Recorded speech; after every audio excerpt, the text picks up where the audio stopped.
मित्रों नमस्कार।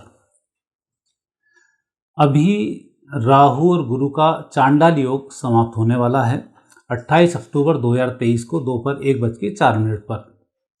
और राहु अपनी राशि को परिवर्तित करेंगे, मेष राशि से हटकर वह मीन राशि में प्रवेश करेंगे। और ऐसा ही केतु के साथ भी होगा।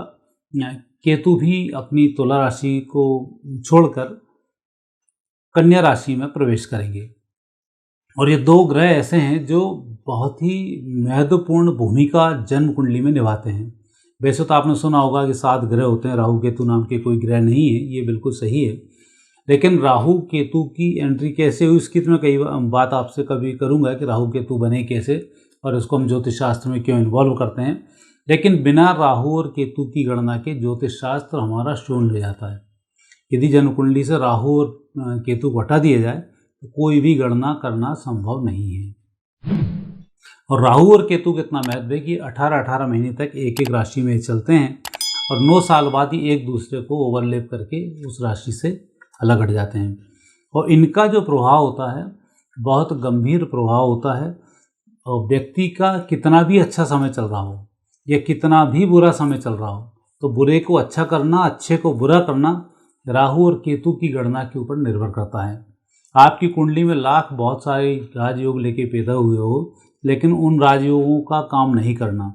आपने देखा होगा कई लोगों की कुंडली में गजकेसरी हो गए, मालवी हो गए और बहुत सारे योग होते हैं बड़े बड़े, हुमायूं बड़ा फकीर बने हुए हैं। तो ऐसे जो योग हैं उन योगों को तोड़ने और काटने का काम यही ग्रह करते हैं। आपने देखा होगा कि एक साथ बहुत से लोग जन्म लेते हैं, तो हर व्यक्ति तो मोदी के साथ जन्म लिया हुआ व्यक्ति प्रधानमंत्री नहीं बना।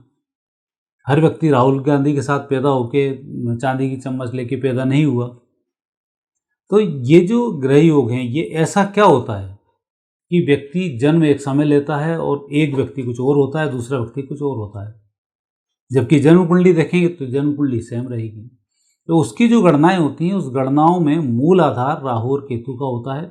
वही बताते हैं कि व्यक्ति किस प्रकृति का है, कहाँ से आया है और कहाँ जाएगा और उसका आने वाला समय कैसा होगा। तो इसलिए राहु केतु की गणना के बिना बाकी कुछ संभव नहीं है। अब राहु जो परिवर्तन कर रहे हैं उन राहु और केतु के परिवर्तन का आपकी राशि पर क्या प्रभाव होगा और आपको क्या सावधानियां बरतनी है, इनकी मैं आपसे इस वीडियो में चर्चा करूंगा। तो सबसे पहले देर न करते हुए हम बात करते हैं मेष राशि की।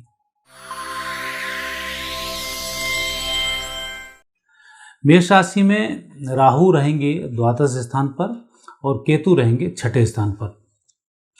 ये जो राहु का समय है विशेष रूप से आर्थिक तंगी के लिए बहुत अच्छा समय नहीं है। फाइनेंशियली मेष राशि वाले व्यक्तियों को राहु दिक्कत देगा। कोर्ट कचहरी के मामले में भी ये थोड़ी सी परेशानी खड़ी करेगा। यात्राओं पर इस समय में बहुत अधिक खर्च होगा। लेकिन खुशी की बात यह है कि राहु भले ही बेकार हो, केतु आपका बहुत अच्छा है। केतु अच्छा होने से जो आपकी यात्राएं होंगी यात्राएं बहुत अच्छी रहेंगी।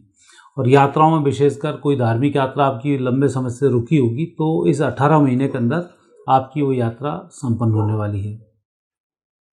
दूसरा, केतु शुभ स्थिति में होने के कारण आपकी प्रगति में कहीं कोई दिक्कत नहीं आएगी। ये बात अवश्य अलग है कि राहु के कारण आप इन 18 महीने तक पैसे एक भी नहीं जोड़ पाएंगे और हो सकता है आपको कर्ज लेना पड़ जाए। लेकिन केतु के शुभ प्रभाव के कारण आपकी प्रगति को कोई भी नहीं रोक पाएगा। इसलिए आप निश्चिंत रहें कि राहु और केतु का जो मिश्रित प्रभाव आपके ऊपर आ रहा है वो एक तरफ नेगेटिव है, दूसरी तरफ पॉजिटिव है। तो ऐसे समय में पॉजिटिव जो प्रभाव है केतु का उसको बढ़ाने के लिए आपको प्रयास करना चाहिए। तो सबसे पहले तो आप एक संकल्प ले लें कि नियमित रूप से बुधवार को गणेश जी के मंदिर में जाना है और वहाँ पर गणेश जी के हमें दर्शन करने हैं। उस दर्शन करने से फ़ायदा हमें ये होगा कि हमारी तरक्की नहीं रुकेगी, हमारे काम नहीं रुकेंगे और उससे संबंधित जो फंड्स की प्रॉब्लम्स हैं वो हमें नहीं आएंगी। इसमें आपको लाभ मिलेगा। तो आपको यही कार्य करना है, प्रति बुधवार गणेश जी के मंदिर में दर्शन करने जाना है। वो समृद्ध हैं तो लड्डुओं का वहाँ भोग लगा सकते हैं, तो वहीं पर इनको बांटना है।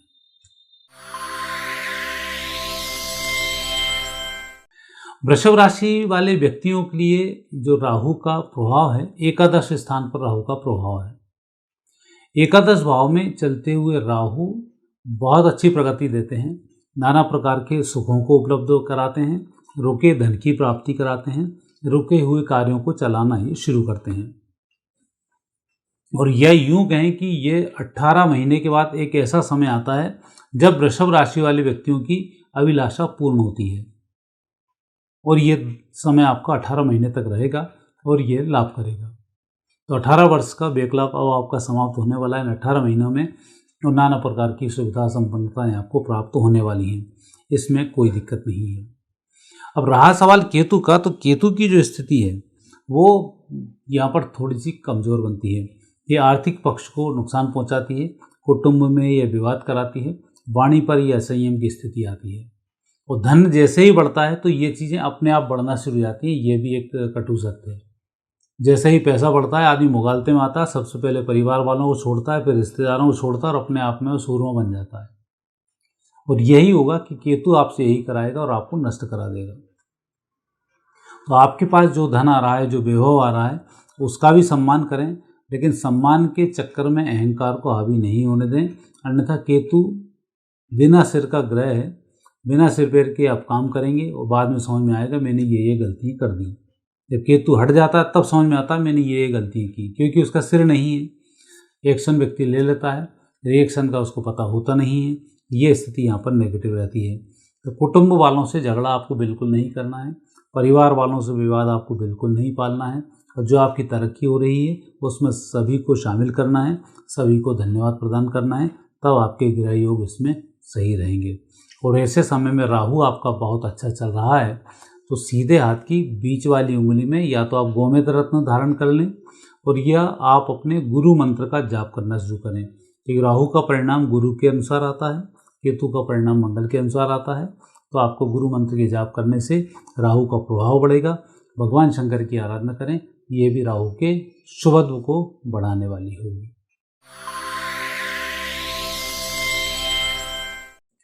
मिथुन राशि वाले व्यक्तियों के लिए राहु 10वें स्थान से भ्रमण करेंगे, और यह संकेत है आपकी प्रगति का, आपके प्रमोशन का, दूर दराज क्षेत्रों से उत्तम यात्राओं का, स्वैच्छिक स्थानांतरण का, और विदेशों से आपको अनुमानित से अधिक लाभ होने का।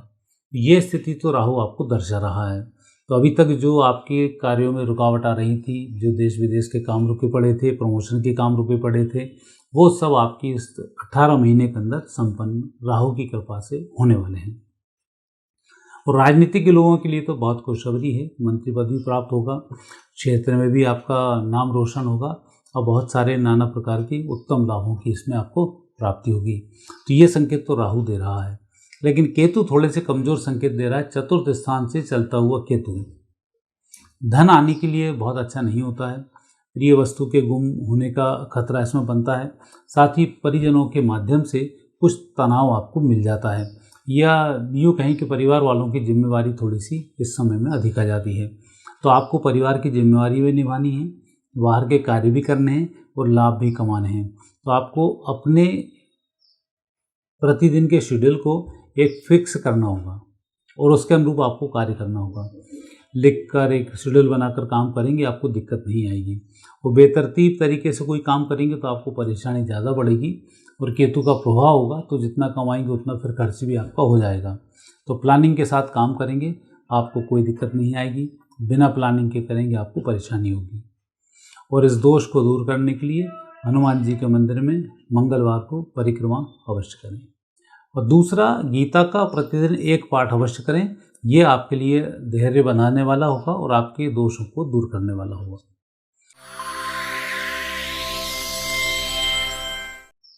कर्क राशि वाले व्यक्तियों पर राहु का विपरीत प्रभाव है, और ये विपरीत प्रभाव आपको धर्म से दूर करेगा, धार्मिक यात्राओं से दूर करेगा, भगवान के प्रति श्रद्धा को थोड़ा सा कम करेगा, योग ध्यान के प्रति आपको थोड़ा सा अलगाव लेकर आएगा। लेकिन भौतिकवादिता के रूप में ये आपके लिए बहुत अच्छा होगा। व्यापार व्यवसायिक तरक्की के लिए अच्छा होगा, यात्राओं के लिए अच्छा होगा, और दूसरे लोगों से संबंध सुधारने के लिए बहुत अच्छा होगा। धर्म को छोड़ दें, बाकी कामों में आपको आगे बढ़ाएगा और उसमें लाभ मिलेगा। जब हम किसी चीज़ से धर्म को हटाते हैं, चाहे हम राजनीति से धर्म को हटा दें, चाहे परिवार से धर्म को हटा दें, चाहे अपने से धर्म को हटा दें, तो ऐसा व्यक्ति रावण हो जाता है। यत धर्मो तत्व विजय, धर्म जहाँ होगा वहीं विजय होगी। इसलिए राजनीति से धर्म को अलग नहीं किया जा सकता। युद्ध से धर्म को अलग नहीं किया जा सकता, व्यक्ति के कामों से धर्म को अलग नहीं किया जा सकता। तो इस समय में आप 1.5 वर्ष तक निरंकुश होकर जो भी काम करेंगे उसमें भगवान को धन्यवाद देना नहीं भूलें, अन्यथा जो कमाया है वो सब चला जाएगा। अच्छी बात है, केतु आपका शुभ प्रभाव में है, केतु उत्तम लाभ प्रदान कर रहा है, प्रगति भी दे रहा है और केतु के माध्यम से उत्तम लाभ मिल रहे हैं जो परिजन आपको सहयोग प्रदान करके प्रदान करेंगे। तो परिवार का मनमुटाव खत्म होगा, बाकी के लाभ मिलेंगे, स्वास्थ्य में सुधार होगा, केतु विशेष रूप से उत्तम फल प्रदान करेंगे। और इन दोनों दोषों के प्रभावों को दूर करने के लिए गणेश अथर्वश्रेष्ठ का आपको पाठ करना चाहिए। सिंह राशि वाले व्यक्तियों पर राहु का अष्टम स्थान से भ्रमण करना स्वास्थ्य के लिए बहुत अच्छे संकेत नहीं देता है, विशेषकर पेट से संबंधित रोगों के लिए, पेट से संबंधित सर्जरी के लिए, पाइल्स के लिए और गैस से संबंधित समस्याओं के लिए। तो यहाँ आपको सुपाच्य भोजन करना चाहिए ताकि राहु के दुष्प्रभाव से आप बच सकें। तो रात्रि में गरिष्ठ भोजन से तो आप टोटल बचें, आपको बेहतर लाभ मिलेंगे। दूसरा, आर्थिक पक्ष की दृष्टि से राहु आपके लिए अच्छा होगा, यात्राओं के लिए राहु आपका अच्छा होगा, कोर्ट कचहरी में विजय श्री के लिए ये समय अच्छा होगा, लेकिन आपको ये अनावश्यक रूप से परेशान करके रखेगा। कोर्ट में आप जीत जाएंगे आखिरी में, लेकिन जीत मिलने से पहले तक आपको ये बहुत परेशान करके रखेगा। आपके ऊपर दूसरा प्रभाव केतु का भी थोड़ा सा नेगेटिव प्रभाव है, ये भी आपको परेशानी वाला बनता है। तो आपको यहाँ भी स्वास्थ्य का विशेष रूप से ध्यान देना चाहिए, मानसिक तनाव आपको कम पालना चाहिए, साथ ही व्यक्तिगत तरक्की की तरफ आपको ध्यान केंद्रित करना चाहिए। आप बार बार दूसरे के बारे में सोचेंगे, परिवार के बारे में सोचेंगे तो आपको परेशानी आएगी, लेकिन व्यक्तिगत सोचेंगे आपको इसमें लाभ मिलेगा। तो कुल मिलाकर जो दोनों ग्रहों का प्रभाव है, ये प्रभाव दर्शाता है कि आपको अधिक चिंता और चिंतन नहीं करना चाहिए। जो भी तात्कालिक स्थिति में हाथ में है उसका सही और गलत का निर्णय करके उस पर आप आगे बढ़ जाएं, तो राहु केतु का दोष आपके ऊपर नहीं आएगा और आपको लाभ मिलेगा। रामायण का पाठ यदि कर सकें तो ये सर्वोत्तम होगा। एक पाठ प्रतिदिन रामायण का करें तो राहु केतु के दोष यहाँ पर दूर हो जाते हैं। हालांकि उसके लिए पर्टिकुलर का एक अरण्यकांड का पाठ तुलसी के सामने किया जाता है, लेकिन आप ऐसा नहीं करें, आप तो पूरी रामायण पढ़ डालें, ये आपके लिए बहुत ही शुभ होगा।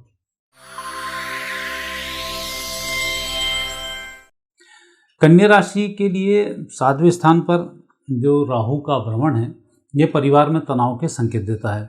घर परिवार के विवाद हैं, कोर्ट कचहरी के विवाद हैं और विशेष तलाक से संबंधित विवाद हैं, ये इन विवादों को बढ़ाता है। जीवन साथी से विवाद को बढ़ाता है, जीवन साथी के प्रभाव को ये नेगेटिव रूप से आगे बढ़ाता है, जीवन साथी को ये उग्र करता है। तो आधा प्रभाव तो आपके राहु का आपके जीवन साथी पर है, जिसके कारण कि वो उग्र हो रहे हैं। आपका इस बात को थोड़ा सा ध्यान रखना चाहिए। दूसरा, केतु का भी एक नेगेटिव प्रभाव होने के कारण आप खुद तनाव में आ जाते हैं, आक्रोश ज़्यादा आ जाता है, गुस्सा आपको बनी रहती है। यह आपको थोड़ा सा विशेष रूप से ध्यान देना चाहिए। आर्थिक आपके पास कमी नहीं आएगी, यात्राएं आपकी होंगी, वाहन के भी उत्तम योग बनते हैं, स्थायी संपत्ति के भी इसमें अच्छे योग बनते हैं। तो ये सब आपके लिए उत्तम रूप से फलित होने वाला है। और इन सब दोषों की निवृत्ति के लिए राम सीता मंत्र की एक माला का आप जाप करें। सीताराम करते हुए एक माला का प्रतिदिन आप जाप करें। ये आपके ग्रहों को सही करेंगी और आपकी मनोवृत्तियों को नेगेटिव नहीं होने देंगी। पॉजिटिव सोच आपकी बनी रहेगी, तरक्की आपकी कोई नहीं रोक पाएगा।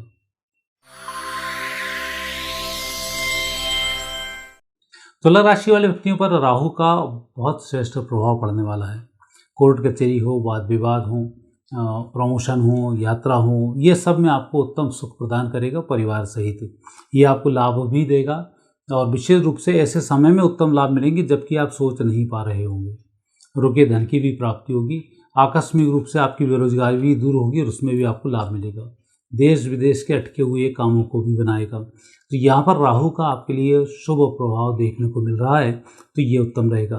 केतु का प्रभाव अवश्य धन के ऊपर है, तो आर्थिक खर्च की स्थिति थोड़ी सी इसमें दर्शाता है। दूसरा, केतु का नेगेटिव प्रभाव जुए, सट्टे, शेयर इन पर आता है। जैसे ही पैसा आता है व्यक्ति का दिमाग उधर भागता है और पैसा नष्ट कर देता है। तो आपको इस 1.5 साल तक जुए, सट्टे, शेयर, ये अनावश्यक म्यूचुअल फंड और फटाफट वाले पैसे जहाँ दुगने करने वाली बात है वहाँ से आपको बचना चाहिए, नहीं तो आया हुआ धन आपका चला जाएगा केतु के प्रभाव से। इसलिए संयमित जीवन जिए, दिनचर्या आप नियंत्रित करें तो केतु का दोष आपका दूर होगा। और सामान्यतः केतु के दोष को दूर करने के लिए घर के ऊपर ध्वजा बनाकर व्यक्ति को रखनी चाहिए, कुत्तों की व्यक्ति को सेवा करनी चाहिए, या शनिवार को उनको रोटी जो भी कुछ डाल सकें वो आपको डालना चाहिए। ये आपके लिए शुभ होगा।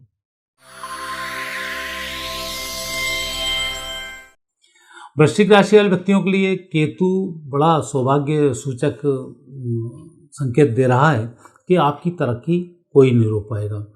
राजनीति में आपको विजयश्री की प्राप्ति होगी, व्यक्तिगत जीवन में आपको सफलताओं की प्राप्ति होगी, और जिन समस्याओं से अभी तक आप घिरे हुए थे उन सब से आपको निजात मिलेगी। राहु का प्रभाव अवश्य थोड़ा सा कमज़ोर है। राहु अहंकार को लेके आता है, विजयश्री दिलाने के बाद तनाव को खड़ा करता है, और दूसरे लोगों के माध्यम से परेशानी को भी ये खड़ी करता है। तो वहाँ आपको विशेष ध्यान रखना है कि दूसरों के कारण आप परेशान ना हो, इसका आपको विशेष रूप से ध्यान रखना चाहिए। तो सबसे बड़ी समस्या है कि इस समय में हमें दूसरे के कारण परेशानी आएगी। प्रमोशन होगा तो नीचे अधीनस्थ कर्मचारी होंगे या अधिकारी होंगे, उनमें कहीं ना कहीं गलतफहमी होगी, आपको परेशानी आएगी। तो जो भी बात हो बड़ी क्लियर बात करें हर व्यक्ति से। राहु में जहाँ क्लियरिटी नहीं है वहीं परेशानी आती है। तो अपनी तरफ से अपना पक्ष रखने में आप कोई कमी नहीं रखें, आपको कोई दिक्कत नहीं आएगी। केतु का शुभ प्रभाव आपके ऊपर बना हुआ है जो आपको उत्तम फल प्रदान करेगा। और केतु के शुभत्व को बढ़ाने के लिए कन्याओं को रविवार को भोजन कराना शुभ रहता है। 2-3 माह में एक बार कन्याओं को भोजन कराएं, नहीं कराएं तो हलवा हो, मीठा कुछ भी ले लें, गुलाब जामुन ले लें। किसी मंदिर के आसपास कन्याएं बैठी होती हैं, उन्हें आप अवश्य खिलाएं, इससे आपको लाभ मिलेगा।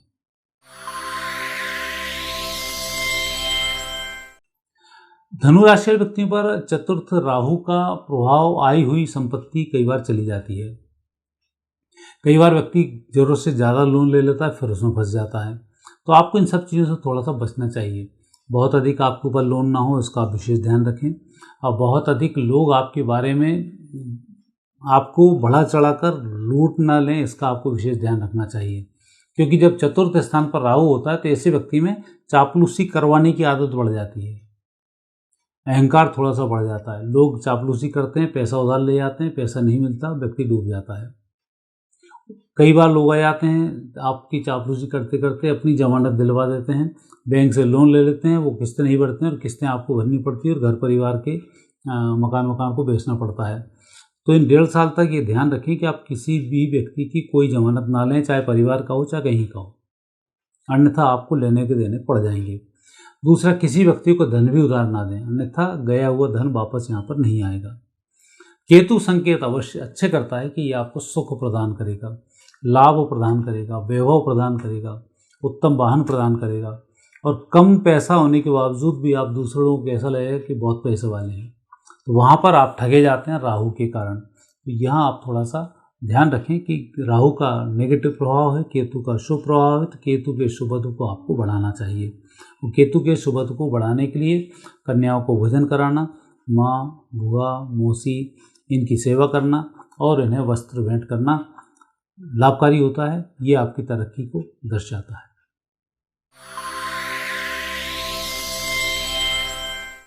मकर राशि वाले व्यक्तियों के लिए ये अच्छा ग्रह है। विशेष तो राहु का तो शुभ प्रभाव है ही, ये आपके आर्थिक पक्ष को भी बढ़ाता है, सुख को भी बढ़ाता है, तरक्की को भी बढ़ाता है, यात्राओं को भी बढ़ाता है, प्रमोशन को भी बढ़ाता है, और व्यापार व्यवसाय में ये देश विदेश से संबंधित कार्य भी कराता है और उत्तम फल भी ये प्रदान करता है। तो ये सब सुख आपको प्राप्त होने वाले हैं। केतु का सिर्फ एक इतना सा दुष्प्रभाव आपके ऊपर है कि आपके अंदर वृत्तियों को दूषित करता है, मांसाहार की आदत डाल देता है, शराब की आदत डाल देता है, या नशे की में और किसी भी चीज़ की आदत डाल देता है जो स्वास्थ्य के लिए ठीक नहीं होती है। यह आपको विशेष ध्यान रखना है कि गुटखे, शराब और इनका सेवन न करें, अन्यथा ये घातक रूप से आपके लिए परिणामदायक हो सकती है।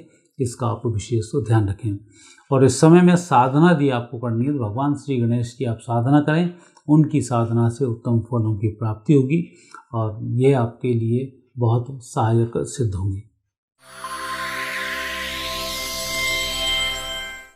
कुंभ राशि वाले व्यक्तियों का इस 1.5 वर्ष का जो समय है स्वास्थ्य के लिए थोड़ा सा ठीक नहीं है, वो स्वास्थ्य पर ही धन खर्च होने का समय इसमें आ रहा है। तो थोड़ा सा योग, ध्यान, प्राणायाम व्यक्ति को करना चाहिए। क्योंकि स्वास्थ्य के 3 कारक होते हैं, दैहिक, दैविक, भौतिक। यदि दैविक कोई कारक है तो व्यक्ति बीमार होता है, ठीक नहीं हो पाता है। दैहिक कोई कारक है तो योग, ध्यान, प्राणायाम से ऐसे व्यक्ति ठीक हो जाता है, उसमें कोई दिक्कत नहीं आती। मंत्र जाप करें, पूजन पाठ करें, आप उसमें ठीक हो जाएंगे। और भौतिक यदि कोई आपदा आती है तो उसके लिए डॉक्टर की सलाह लेनी होती है, डॉक्टर के थ्रू ही काम करना होता है, कुछ ऑपरेशन होता है और व्यक्ति ठीक हो जाता है। तो ऐसी स्थिति स्वास्थ्य को लेकर यहाँ पर बन रही है। तो यहाँ थोड़ा सा योग, ध्यान, प्राणायाम, कुछ गीता का पाठ करें, कुछ धार्मिक अनुष्ठान करें तो आपको स्वास्थ्य में लाभ मिल जाएगा, बाकी दिक्कत इसमें नहीं आएगी। आर्थिक पक्ष 1.5 साल तक अनुकूल बनता है। कोर्ट कचहरी के जो विवाद हैं आपके पक्ष में आने वाले हैं। साथ ही जो नौकरियों में परेशानी आ रही है उसके लिए परिजनों से अपनी बात शेयर करें, उनका जो मार्गदर्शन होगा ये आपके लिए शुभ रहेगा। और वर्तमान समय को बढ़ाने के लिए देवी भगवती की आप आराधना करें, उन्हीं की कृपा से आपके राहु केतु दोनों कंट्रोल होंगे और आपको विजय श्री की प्राप्ति होगी।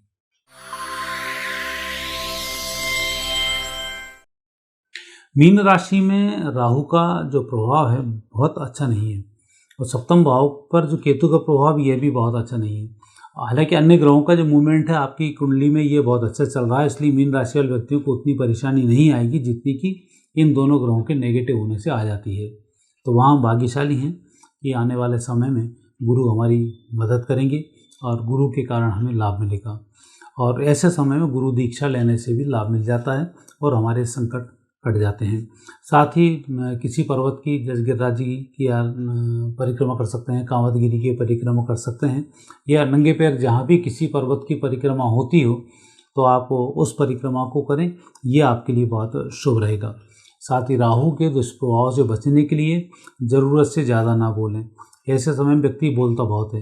दूसरा, चिंतन अधिक करके डिप्रेशन में चला जाता है, तो यह आपको चिंतन भी बहुत अधिक इसमें नहीं करना है।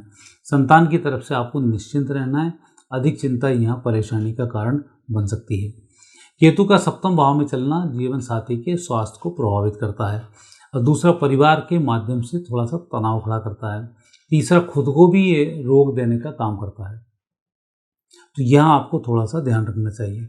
लेकिन केतु का जो नेगेटिव प्रभाव है योग ध्यान से भी दूर हो जाता है, तो थोड़ा सा स्वास्थ्य यदि आपका बिगड़ा हुआ है तो योग ध्यान का सहारा लेना नहीं भूलें। आर्थिक उन्नति के लिए दोनों ग्रह आपके अच्छे हैं। कई बार ऐसा होता है व्यक्ति धन कमाने के चक्कर में स्वास्थ्य को गंवा बैठता है, तो यही स्थिति बन रही है। हम पैसे कमाने के चक्कर में स्वास्थ्य को इग्नोर कर रहे हैं, तो ये ठीक नहीं है। कुटुंब बढ़ रहा है लेकिन हम अपने अहंकार के कारण उसमें कहीं ना कहीं कोई उलझट्टे खड़े कर देते हैं और कुटुंब से हमारा विवाद हो जाता है। जीवन साथी से कुछ बोल देते हैं, जीवन साथी से भिड़ जाते हैं, तो वो चिंतन करके उसका स्वास्थ्य बिगड़ जाता है। तो ये स्थिति इसमें नेगेटिव दिखाई देती है। तो जो पॉजिटिव आपके साथ चल रहा है आप इसको एंजॉय करें, उसका आप अहंकार ना करें, तो आपको इसमें लाभ मिल जाएंगे। और उत्तम लाभ के लिए हनुमान चालीसा का पाठ करना सर्वोत्तम होता है, ये आपके लिए शुभ रहेगा। मित्रों, यह था राहु केतु का राशि परिवर्तन। राहु का विशेष प्रभाव मीन राशि में, केतु का विशेष प्रभाव कन्या राशि में। अब हम फिर नए विषय के साथ आपसे वापस भेंट करेंगे। मुझे आज्ञा दीजिए। नमस्कार।